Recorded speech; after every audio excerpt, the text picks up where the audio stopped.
UP सरकार ने मंडियों में बिकने वाले 46 तरह के फल सब्जियों को मंडियों में बेचने की अनिवार्यता और इस पर लगने वाला मंडी शुल्क खत्म कर दिया है। यानी अब किसानों को इन्हें बेचने के लिए मंडी जाने और वहां पर मंडी शुल्क देने की जरूरत नहीं होगी।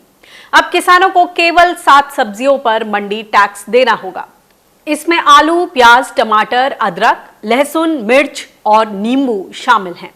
उत्तर प्रदेश सरकार के इस कदम से किसानों की आय बढ़ाने और मंडी में भीड़ घटाने में मदद मिलेगी।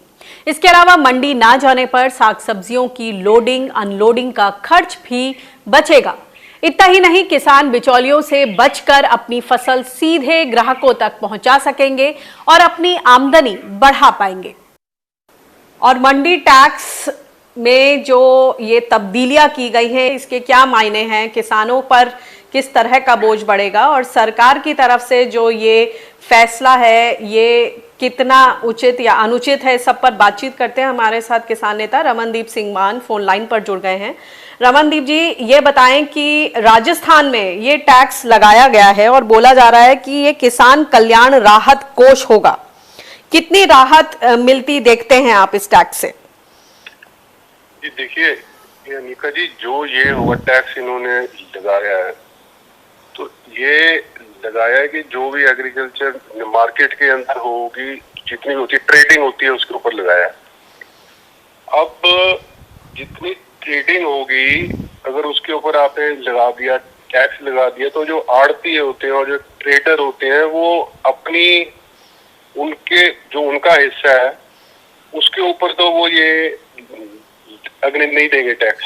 ये आगे फॉरवर्ड हो जाएगा। जो आम जो फार्मर होते हैं जी, किसान होते हैं, ये तो उनके ऊपर ये वो फॉरवर्ड कर देंगे। अल्टीमेटली तो ये फार्मर के ऊपर है टैक्स, जो आम जो है किसान, उसके ऊपर है ये टैक्स। तो ये बताएं कि इतना मंडी टैक्स किसान अदा करते हैं इतने सालों से, जब उनके कल्याण की बात आती है, जैसे इस वक्त हम देख रहे हैं कि गेहूं भीग रहा है मंडियों में जगह जगह, जो तमाम योजनाओं के लिए जो पैसे की जरूरत है उनके राहत के लिए, उनके कल्याण के लिए, क्या उन पर खर्च होता है? देखिए, ये कृषि कल्याण तो है टैक्स, इसका नाम तो है कि उनके लिए लिया जा रहा है टैक्स। लेकिन अगर आप जाके APMC की मंडियां देखोगे जहाँ पे होती है ट्रेडिंग होती है, वहाँ फार्मर्स के लिए तो कोई एमिनिटीज तो है नहीं, कोई सहूलियत नहीं है। तो थोड़ी तो ऐसी एग्रीकल्चर की मंडियां भी है कि ना वहाँ पे कोई इंतजाम ही नहीं होता। तो अगर आप उनसे ये ले रहे हो इतना 2% का टैक्स, तो उस हिसाब से APMC की मंडियों में या दूसरी मंडियों में जहाँ पे ट्रेडिंग होती है, जहाँ पे फार्मर आता है जी, वहाँ पे उस हिसाब से एमिनिटीज भी तो होनी चाहिए। जी बिल्कुल, सुविधाओं का अभाव है। जी जी जी। ये बताएं कि उत्तर प्रदेश ने दूसरी तरफ ऐसे 46 फल और सब्जियां हैं जिन पर इस टैक्स को खत्म कर दिया है। 2% मंडी टैक्स वहां खत्म करने के बाद ये भी कहा गया है कि जो किसान हैं वो सीधे ग्राहकों तक अपनी सब्जी फल पहुंचा सकते हैं। और इसमें ऐसा अंदाजा लगाया जा रहा है कि 15% जो हैंडलिंग लॉसेस होते हैं कि पहले मंडी में लाओ फिर ट्रांसपोर्टेशन, वो सब भी कम हो जाएगा। मगर आपको लगता है कि इकलौते इस एक फैसले से किसानों को इस वक्त कोई राहत मिल सकेगी? देखिए अनिका जी, एक फैसले से सारी जो इंफ्रास्ट्रक्चर की जो प्रॉब्लम है वो तो एड्रेस नहीं होती, वो तो इलाज उसका है नहीं। लेकिन ये फैसला अच्छा है। लेकिन ये आप ऐसे बोल सकते हो कि ये तो स्टार्टिंग पॉइंट है।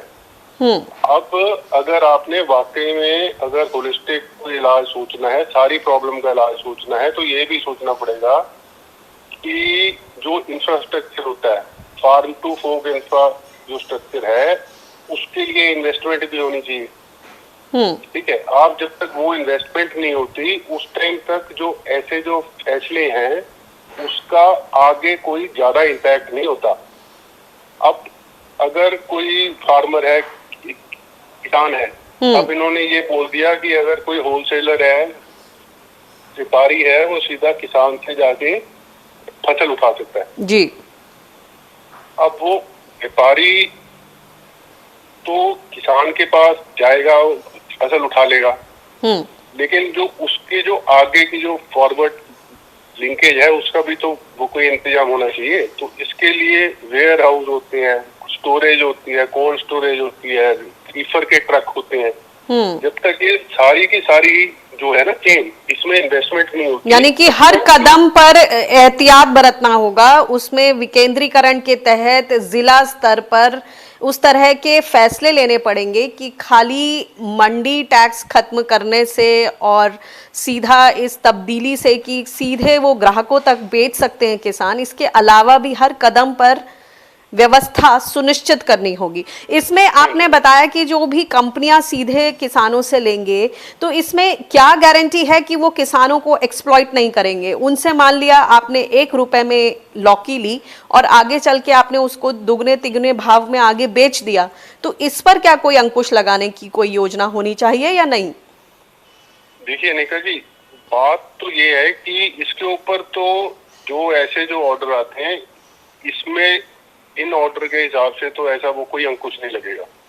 अंकुश लगाने का इसका ये इलाज है कि सरकार जो फार्मर्स के जो एसपी होते हैं, जिन एसपीओ में फार्मर ये फैसला करते हैं कि हम अगली बार कौन सी सब्जी लगाएंगे, कौन सी फसल लगाएंगे, कौन से आदमी को आगे बेचेंगे। अगर उनको आगे वो जब तक वो एसपीओ आगे नहीं होते उस टाइम तक इस प्रॉब्लम का इलाज तो कुछ मतलब हो नहीं सकता ज्यादा। तो यानी आपका कहना है कि किसानों को ही अपने जो एफपीओज बनाते हैं उसमें बहुत ही अच्छे तरीके से भागीदारी दिखानी होगी, उन फैसलों में खुद ही निर्णायक भूमिका निभानी होगी। जी जी जी जी, बहुत बहुत शुक्रिया इस बातचीत के लिए।